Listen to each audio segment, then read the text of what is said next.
네, 지난 한 주간 또 하나님의 자녀로 살아내시느라고 많이들 애쓰셨습니다. 하이델베르크 유리문답 오늘이 24번째 시간입니다. 우리의 구속에 관하여 오늘은 57문 그리고 58문까지 하게 되겠고요. 다음 주, 그 다음 주까지 하고 8월 한 달은 휴강하게 됩니다. 오늘 할 부분은 몸의 부활 그리고 영원한 생명 이 두 부분입니다. 자, 오래되었기 때문에 우리가 하이델베르크 전체적인 부분을 다시 한번 좀 점검하겠습니다. 하이델베르크 일문이 기억나세요? 위로가 뭡니까? 죽으나 사나 살아있으나 그 다음에 그 이후의 모든 생애 가운데 당신의 유일한 위로가 뭡니까? 라고 했을 때 우리는 사나 죽으나 하나님께 속했다라는 이 사실입니다. 이렇게 고백하고 있죠. 이것이 하나님 앞에서 우리가 위로라라는 거죠. 우리가 주님께 속해 있다라는 이 사실, 이것을 잊지 마시기 바랍니다. 그러면 하이델베르크 유리문답은 여기에 대해서 이제 이렇게 질문하죠. 이 하나님께 속하여 있다라는 것이 위로인데 이 사실을 우리가 인식하고 고백하고 감사하려면 무엇을 알아야 합니까? 이렇게 질문하는 거죠. 거기에 첫 번째가 뭐죠? 우리가 죄와 비참함 가운데 있습니다. 이게 3문에서부터 11문까지 되는 것이고요. 그럼 이 죄와 비참함 가운데 우리는 영원히 이 상태로 있습니까? 했을 때에 우리에게 구원이 임합니다. 이게 두 번째 부분입니다. 저희들이 하고 있는 이 구원과 관련된 부분, 우리의 구속에 관하여 이 부분이 이제 우리의 두 번째 부분이 되는 것이고 지금 하고 있는 부분이 되는 것이죠. 이 부분이 이제 12문부터 85문까지인데 사실상 85문까지 하고 조금 쉬려다가 조금 이렇게 좀 땡겼습니다. 그래서 64문까지 하고 저희가 한 달 동안 휴강하게 되죠. 그리고 이 구원받은 성도는 어떻게 살아야 됩니까? 성경에서 구원받았으니까 됐다. 이제 네 맘대로 살아도 된다. 이렇게 하는 것은 없죠. 하나님께서 부르셨으면 그 다음엔 하나님의 그 부르신 뜻대로 살아가는 거죠. 그것을 한마디로 통칭할 때 뭐죠? 감사죠. 감사. 그래서 하이델베르크 요리문답은 우리가 죄와 비참함에 대해서 알아야 됩니다. 그리고 구원에 대해서 알아야 됩니다. 그리고 그 구원받은 사람이 감사하는 삶에 대해서 알아야 됩니다. 이렇게 되어 있는 것이죠.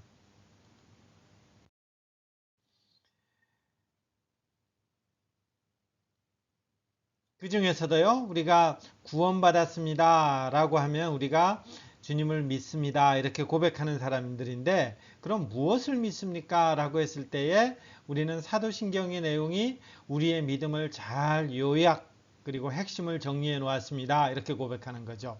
그럼 그 사도신경의 내용이 뭡니까? 성부 하나님을 믿습니다. 성자 하나님을 믿습니다. 그리고 마지막 저희들이 하는 부분, 성령 하나님을 믿습니다. 라는 거죠. 성령 하나님과 연관됐을 때는 거룩한 공교회, 성도의 교제, 죄를 용서받는 것 여기까지 했고 오늘은 몸의 부활 그리고 영생을 믿습니다. 이 부분까지 이렇게 하게 되는 것이죠. 우리가 지난 시간까지 저희들이 이 부분까지 이렇게 했었는데요. 이 부분까지 이렇게 했죠. 거룩한 공교회, 성도의 교제, 죄를 용서받는 것. 우리는 이제 거룩한 교회의 회원이 되었죠. 이게 거룩한 공교회라는 것이고 그리고 그 교회 속에서 거룩한 무리들과 교제를 누리게 되죠. 이게 성도의 교제죠. 그리고 그 교제 속에서 죄사함의 은혜를 받게 되는 거죠. 근데 그럼에도 불구하고 우리에게는 연약성이 있죠. 우리 안에는 여전한 연약성이 있어서 하나님께서 우리에게 요구하시는 아까 말씀드렸던 그 하나님께서 우리에게 요구하는 하나님 자녀로서의 삶이 있는데 그것을 다 충족시킬 수 있습니까? 했을 때에 없죠. 없죠. 왜냐하면 우리의 연약한 육체 때문에 그러는 거죠. 그래서 우리는 충족시킬 수 없고 그 다음에 우리는 어떻게 되나요? 하나님 앞에서 여전히 이 땅 가운데 연약한 습성으로 말미암아서 죄를 짓고 사는 사람들이죠. 이것이 이제 우리의 현실이라는 거죠. 이 세상에서 살아가는 한 죄를 피할 길이 없습니다. 오늘은 그러면 그 죄를 완전히 해결할 수 있는 단계가 뭐냐라고 했을 때에 여기 몸의 부활, 그 다음에 영생, 죽음과 연관돼서 한다라는 것입니다. 조금 더 살펴보겠습니다. 자, 57문을 먼저 보겠습니다. 육신의 부활은 당신에게 여기도 이런 표현 나오죠. 어떤 위로를 줍니까? 우리가 몸이 부활한다라는 것은 콕 집어서 말하죠. 몸이 부활한다라는 것은 우리에게 어떤 위로가 있습니까? 라는 거죠. 어떤 유익이 있습니까? 이 생명이 끝나는 즉시 물론 이 즉시가 언제냐라고 했을 때에 이제 의학적 판단은 이제 우리가 심정지를 말하는 거죠. 뇌사 그리고 심정지까지 이르는 것들을 말하는 건데 여기엔 이제 조금 이제 논란의 소지가 있을 수 있지만 여하튼 이 땅에서의 생명이 끝나는 즉시 나의 영혼 두 가지가 나눠지죠. 나의 영혼이 하나는 어떻게 되고 또 하나는 나의 육신이 어떻게 됩니다. 이렇게 표현하는 거죠. 우리의 생명이 끝나는 즉시 나의 영혼과 육신 이게 우리를 구성하는 거예요. 우리의 몸은 영혼 육으로 구성됩니다 라고 했을 때 이것은 헬라 철학에서 말하는 거예요. 우리는 성경적으로 말하면 영혼 육 3분설을 말하는 것이 아니라 2분설이죠. 영혼과 육신으로 구성되어 있습니다. 그러면 영혼은 어떻게 됩니까? 내가 죽는 즉시 머리 대신 그리스도에게로 올려질 것입니다. 이렇게 되는 거죠. 나의 영혼은 즉시 예수님 품 안에 안기는 것입니다. 그러면 육신은요? 육신은 그리스도의 능력으로 일으킴을 받아 나의 영혼과 다시 결합되어 그리스도의 영광스러운 몸과 같이 될 것입니다. 이건 무슨 말이에요? 내가 죽는 순간에 나의 영혼은 즉시 예수님 품에 안기는 거예요.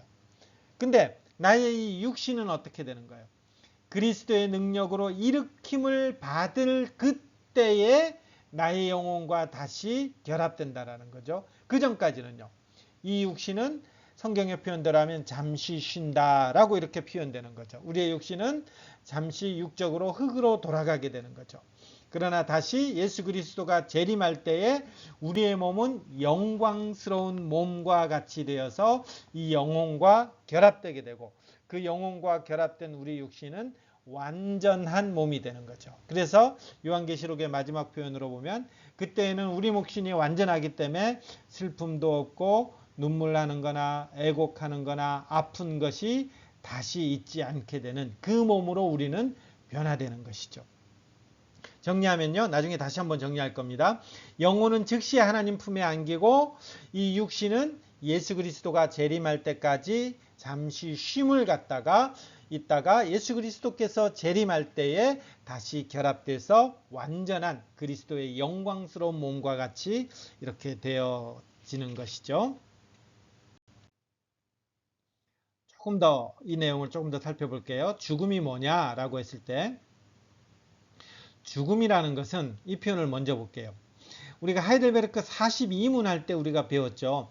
그리스도께서 우리를 위하여 죽으셨는데 우리도 왜 여전히 죽어야 됩니까? 아니 예수님이 대신 죽었다 그러는데 우리도 왜 죽어야 됩니까? 이 질문할 때에 죽음을 이렇게 표현했죠. 죽음이 우리의 죽음이라는 것은 자기의 죄값을 치르는 것이 아니다라는 거예요. 이전에는 뭐예요?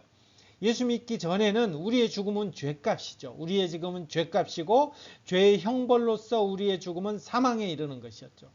근데 우리가 예수님 믿고 난 다음에는 우리가 그 죽음을 예수 그리스도께서 우리를 위해서 죽으셨기 때문에 우리의 죽음이라는 이 죽음의 정의 자체가 달라지는 거예요. 그럼 이 죽음의 정의가 뭐냐? 자기 죄값을 치르는 것이 아니라 단지 죄 짓는 것을 그치고 영생에 들어가는 것이다 라는 거죠. 그럼 이제 이 죽음에 대한 정의는 우리를 이렇게 하는 거죠. 죽음이 뭡니까? 우리의 죄를 종식하는 것이고 우리를 영생에 들어가는 것입니다. 죄를 종식시키는 것이고 우리를 영원한 생명 가운데 들어가는 것입니다. 이렇게 되는 것입니다. 이게 우리의 죽음이라는 것입니다. 그렇기 때문에 우리의 죽음 가운데 있을 때에 우리는 단순히 의식이 없이 수면 상태에 있는 것이 아니에요. 왜냐하면 거지 나사로라든지 이런 경우들 보면 우리의 영혼은 이미 하나님 품 안에서 교제를 누리고 있는 거예요. 그러니까 우리의 죽음이라고 했을 때에 이 하나님 품 안에서 우리의 영혼은 이미 죄를 종식한 가운데서 주님 품 안에서 영원한 안식을 누리며 영원한 교제를 누리고 있고 영원한 생명을 누리고 있는 것입니다. 이게 우리의 죽음의 차이점이 되는 것이죠. 자, 죽을 때 우리는요, 다시 한번 정리하면 영혼은 어떻게 돼요? 즉시 하나님 품으로. 육신은요, 몸은 부활할 때까지 무덤에서 쉬나 여전히 그리스도와 연합된 단계, 연합되어 있습니다. 이렇게 고백하는 것이죠. 그 다음에 두 번째 질문은 영생을 믿습니다 라고 할 때, 영생을 믿습니다 라고 했을 때 당신은 어떠한 위로를 줍니까? 여기도 위로라는 말이 또 나왔죠. 잘 보세요. 여기 기가 막힌 표현이 하나 나와요. 영원한 생명이라고 했을 때, 이거 우리 죽으면 시작되는 그 영생 말하는 거군요. 이렇게 말하는데, 하이델베르크 요리문답을 한 사람들은 이렇게 표현했어요. 내가 이미 그리고 지금 영원한 즐거움을 마음으로 누리기 시작한 것처럼. 이거 어디서요? 지금 우리가 여기서. 그러니까 영생이라는 것은 나중에 죽은 이후에 우리에게 주어지는 것이 아니고 이미 우리에게 영원한 생명이 주어졌다라는 거예요. 그리고 이미 우리에게 그 영원한 생명을 즐거움을 마음으로 누리기 시작했다라는 것이죠. 그래서 우리가 예수님이 십자가에 달릴 때 보면 옆에 강도가 바로 구원받았다 그랬잖아요. 그걸 우리가 뭐 부끄러운 구원 뭐 이렇게도 표현하게 하는데, 야, 우리도 그러면 나중에 우리가 구원받고 그렇게 가버리면 되지 않습니까 하는데, 우리가 이 땅 가운데 예수님을 진작 알았다라는 것은 이런 복이 있는 것이죠. 이 땅 가운데서도 하나님의 나라를 경험하며 이 땅 가운데서도 천국을 소망하면서 살아가는 거죠. 아니, 보기에는 믿는 사람과 믿지 않는 사람이 똑같은데요, 이렇게 표현하는데, 맞아요. 보기에는 믿는 사람과 믿지 않는 사람이 똑같아요. 근데 그 10년 가운데 그의 삶 가운데 예수 믿는 사람들은 이 영생을 소유한 자로서 그 즐거움을 누리며 천국을 소망하며 살아가는 거죠. 겉에 보기에 똑같은 것처럼 우리가 속 사람도 예수 믿는 사람들이나 예수 믿지 않는 사람이나 다 힘들다, 다 죽겠다 이렇게 똑같다면 그 사람은 이 영생을 지금 누리지 못하는 거죠. 우리가 이 땅 가운데 있는 축복, 복, 이 하나님의 어떤 영광스러움, 이건 뭐냐? 이미 그 하나님의 그 어떠하심들을 이 땅 가운데, 이미 그 천국의 어떠하심들, 영원한 하나님 나라의 어떠한 것들을 이 땅 가운데서도 즐거운 마음으로 누리면서 살아간다라는 것이죠. 저는 없는데요. 그러면 이거는 좀 생각해 봐야 돼요. 그래서 우리가 이 나중에 예수 믿은 사람하고 우리하고 이런 어떤 복의 차이가, 사실 복의 차이가 있는 것이죠. 저는 차이가 없습니다 하는 사람들은 한번 생각해 봐야 되는 것이고, 이게 왜 복입니까 하는 사람들도 한번 생각해 봐야 됩니다. 이게 이제 우리가 하이델베르크 58문에 이 하이델베르크가 갖고 있는 이 엄청난 고백이죠.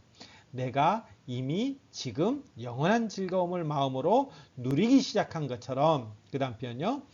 이 생명이 끝나면, 이거는 죽는 이후죠.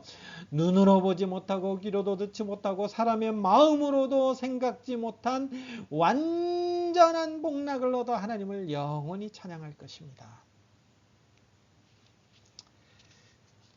우리는 이 소망을 가지며 살아가는 거죠. 이 소망을 가지며 우리는 이 땅을 어떤 때는 견뎌내는 것이고, 어떤 때는 감사함으로 가는 것이고, 또 어떤 때는 또 고난이 우리에게 주어진 것들에 대해서 불평하고 어쩌면 원망하는 것이 아니라 기쁨으로 감당해내는 이유들이 다 여기에 있는 것이죠.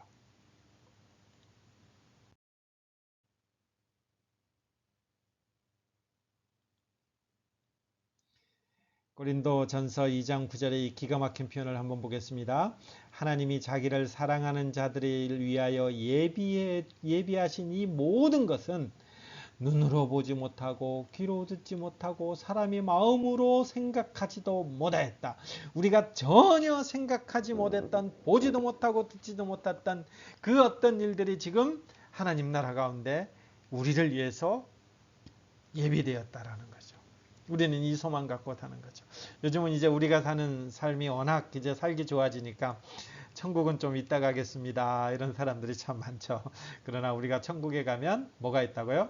눈으로 보지 못하고 귀로 듣지 못하고, 눈으로 보지 못하고 귀로 듣지 못하고 사람의 마음으로 생각하지도 못하였던 그 어떤 일들이 우리를 위해서 예비했다.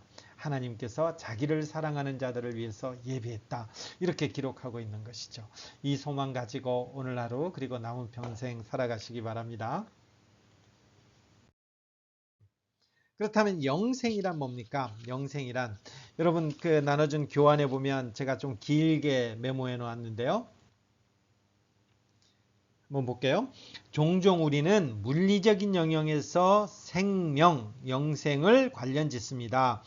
우리의 심장이 고동칠 때 우리는 살아있다고 말합니다. 그러나 생명이라는 것은 이보다 훨씬 더 큽니다. 진실로 살아있다라는 것은 하나님과 교제하는 것입니다. 이게 뭘 통해서 알 수 있나요? 우리가 옛날에 했던 거 기억나세요? 아담과 하와가 선악을 알게 하는 나무의 열매를 따먹었을 때 뭐라고 하나요?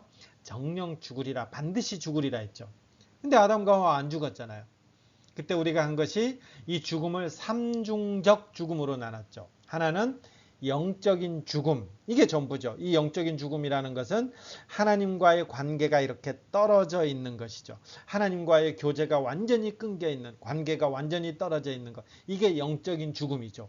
이 영적인 죽음으로 말미암아 주어지는 것이 육적인 죽음, 그리고 나중에 최후의 심판 때의 영원한 죽음. 그래서 우리는 이 죽음을 삼중적으로 이렇게 표현하는 거죠. 그래서 죽음의 기본적인 의미는 뭐다? 진실로 살아있다라는 것은 하나님과 교제하는 것이고, 그 반대 하나님과 교제가 단절된 것은 이제 우리가 죽음이라고 표현하는 거죠. 영생은 곧 유일하신 참 하나님과 그의 보내신 자 예수 그리스도를 아는 것입니다. 요한복음 17장 3절에 이렇게 표현되어 있죠. 생명은 하나님과 교통 혹은 교제하는 것으로 정의할 수 있습니다. 죽음은 생명과 정반대로서 하나님과의 단절 혹은 분리로 정의할 수 있습니다. 바울은 영원한 죽음을 이런 자들이 주의 얼굴과 그의 힘의 영광을 떠나 영원한 멸망을 받으리로다 라고 묘사하고 있습니다. 우리는 이미 지금 여기서 영원한 생명의 기쁨의 즐거움을 경험하기 시작했습니다. 우리는 예수 그리스도를 통해서 아버지와 교통하죠. 물론 모든 죄와 악이 단번에 말끔히 제거되기 전에는 완전한 교통 혹은 교제가 아닙니다. 우리는 이미 그러나 하나님과 교제하는 기쁨을 경험하고 있습니다. 이것이 생명이며 성경에 따르면 참된 생명이 되는 것입니다. 이렇게 되는 것이죠.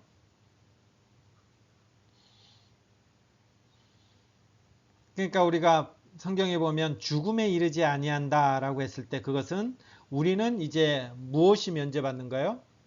하나님 앞에서 영적인 죽음으로 말미암아 관계가 단절돼서 육적인 죽음까지 이르지만 예수 그리스도의 구원으로 말미암아서 예수 믿는 자들에게는 영원한 죽음이 면제되고 대신 뭐가 돼요?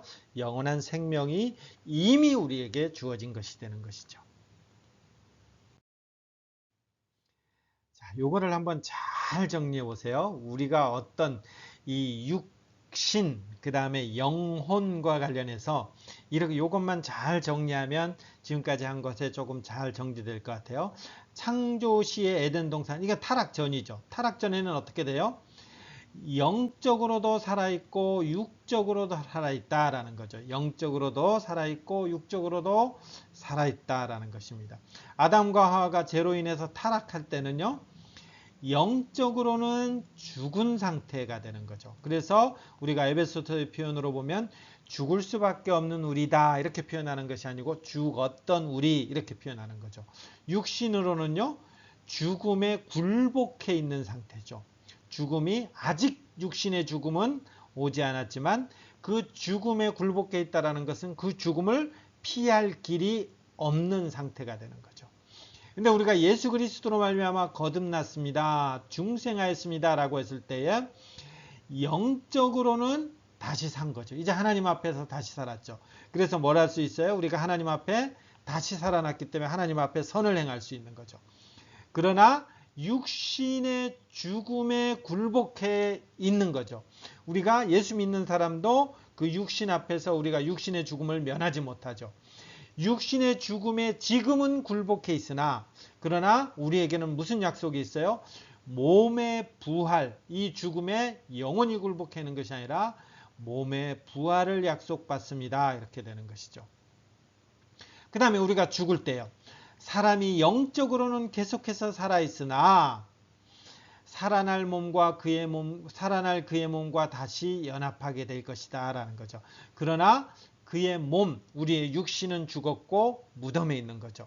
우리가 죽을 때 우리의 영혼은 그리스도와 연합해서 교제를 누리는 것이고 우리의 육신은 죽었고 무덤에 있게 되는 거죠. 부활할 때는요. 여러분 예수 믿는 사람만 부활하나요? 아니죠. 예수 믿지 않는 사람도 부활하죠. 그래서 이걸 우리 교재에는 소생이라고 썼는데 예수 믿지 않는 사람, 예수 믿는 사람이 다 부활해서 하나님의 심판대 앞에 서는 거죠. 근데 우리는 그 하나님께서 예수 그리스도께서 우리의 죄를 다 담당해 주셨기 때문에 영적으로 다시 살아난 사람, 부활한 사람은 살아난 자기 몸과 우리의 영혼이 결합하게 되는 것이죠. 그래서요. 예수 그리스도의 재림 이후에는 사람은 영적으로나 육신적으로 살아있는 상태가 되는 거죠. 그럼 여기 똑같은 표현이 여기 또 나오죠. 사람은 영적으로나 육적으로나 살아있습니다. 이 표현하고 똑같은 표현이 맨 위로 가면 사람은 영적으로나 육신적으로나 살아있습니다. 이렇게 똑같은 표현이 나오는 거죠. 창조 때의 모습과 똑같은 거죠. 그런데 이 모습하고 창조 때의 모습하고 지금 나중에 예수 그리스도의 재림 때의 모습하고 차이점 뭐예요? 창조 때는 선을 행할 수도 있고 악을 행할 수도 있는 상태죠. 죄를 다시 지을 수도 있는 상태예요. 근데 예수 그리스도가 재림한 이유는요. 선만 행할 수 있고 우리는 다시 죄를 지을 수 없는 상태로 되는 거죠. 그래서 오직 우리는 하나님 앞에서 선만 행할 수 있는 상태 이렇게 되게 되는 것입니다. 이 도표 한번 잘 정리해서 좀 이해하시면 될 것 같습니다. 매즘요. 오늘 우리는 몸에 다시 사는 것 그리고 영원히 사는 것에 대해서 고백 내용 이렇게 고백하는 것이 도대체 무슨 뜻이고 우리에게 어떤 위로가 되는지에 대해서 배웠습니다.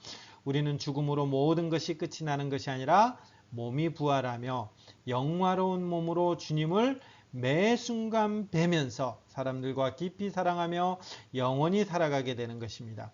이것만이 수고와 슬픔에 지친 우리가 이 땅에서 살아가는 소망이죠.